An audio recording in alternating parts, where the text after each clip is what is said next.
Hydrogen బాంబుని తయారు చేసి పరీక్షించి చూసిందంట చైనా. తాజాగా అది చెప్పాక బయటికి తెలిసింది.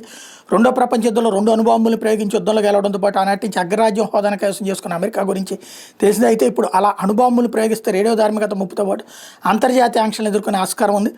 ఒక దెబ్బకు 2 పెట్టెల తరహాలో రేడియో ధార్మికత వెలువర్చని అత్యంత వినాశనం సృష్టించే అధునాతన బాంబుని చైనా విజయవంతంగా పరీక్షించింది. నాన్ న్యూక్లియర్ హైడ్రోజన్ బాంబుని చైనా పరీక్షించిందని సౌత్ చైనా మార్నింగ్ పోస్ట్ ఒక సంచలన కథనాన్ని ప్రచురించింది. సుంకాల సమరంలో అమెరికాతో వాణిజ్య యుద్ధానికి దిగిన వేళ తన సైనిక సత్తాను చాటంగా ఉన్న వివరాలు ప్రొజెక్టైల్ రాకెట్స్ మిస్సైల్స్ గైడెన్స్ జర్నల్లోనూ ప్రచురితమయ్యాయి.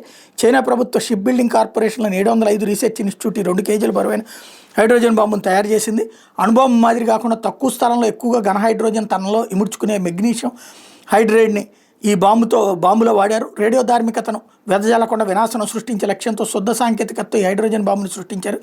ఈ బాంబు పేలితే మెగ్నీషియం హైడ్రైడ్ పొడి చుట్టూతా పరిసరాల్లో పరుచుకుంటుంది. దాని నుంచి హైడ్రోజన్ వాయువు ఉద్భవించే రెప్పపాట్లో పేలుడు సంభిస్తాయి.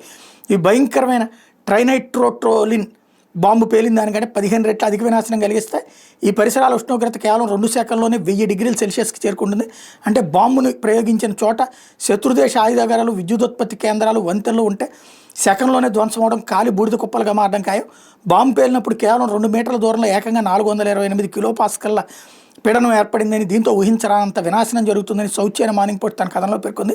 ఏడాది తొలినాళ్ల నుంచి మెగ్నీషియం హైడ్రేట్ తయారీని చైనా మొదలెట్టింది. షాన్జీ ప్రావిన్స్లో 150 టన్నుల వార్షిక ఉత్పత్తి సామర్థ్యంతో కర్మాగారాన్ని ప్రారంభించింది. వాస్తవానికి రోజుకి కేవలం కొన్ని గ్రాములు మెగ్నీషియం హైడ్రేట్ మాత్రమే తయారు చేయగలం. అది కూడా అత్యంత జాగ్రత్తగా ల్యాబులను తయారు చేయొచ్చు. కానీ చైనా భారీ స్థాయిలో ఉత్పత్తికి సిద్ధపడడం గమనార్హమంట. ఒక పక్కన చైనాలో కొనేవాడు లేడు, తినేవాడు మాత్రం ఎక్కువ ఉన్నారు. అమ్మేటటువంటి అందరూ సిద్ధంగా ఉన్నారు.